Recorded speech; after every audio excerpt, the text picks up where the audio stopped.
मूर्तिजापूर येथील हजारी milk and milk product या दूध प्रक्रिया प्रकल्पाला अकोला जिल्हाधिकारी वर्षा मीना आणि यवतमाळ जिल्हाधिकारी विकास मीना यांनी सदिच्छा भेट देऊन प्रकल्पाची पाहणी केली।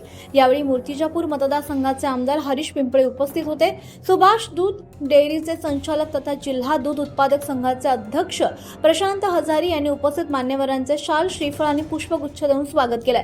पाहणी दरम्यान मान्यवरांनी दुधापासून तयार होणारे दही, पनीर, तूप, पॅकिंग प्रक्रिया तसंच इतर दुग्धजन्य पदार्थांच्या निर्मितीची माहिती घेतली।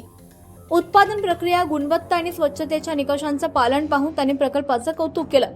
प्रकल्पातील कार्यपद्धती, उत्पादन प्रक्रिया आणि आधुनिक यंत्रसामग्रीबाबत योगिता नवाल यांनी सविस्तर माहिती दिली।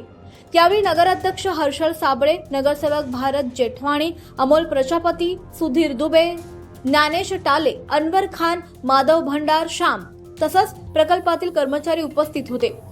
प्रकल्पातील स्वच्छता, दर्जेदार उत्पादन प्रक्रिया आणि पुरुषांच्या खांद्याला खांदा लावून महिलाही विविध विभागांमध्ये सक्षमपणे काम करत असल्याचे पाहून जिल्हाधिकारी वर्षा मीना यांनी समाधान व्यक्त केलं। विशेषतः प्रकल्पात कार्यरत असलेल्या पुरवठा निरीक्षक योगिता नवाल यांच्या कार्याचं त्यांनी कौतुक केलंय।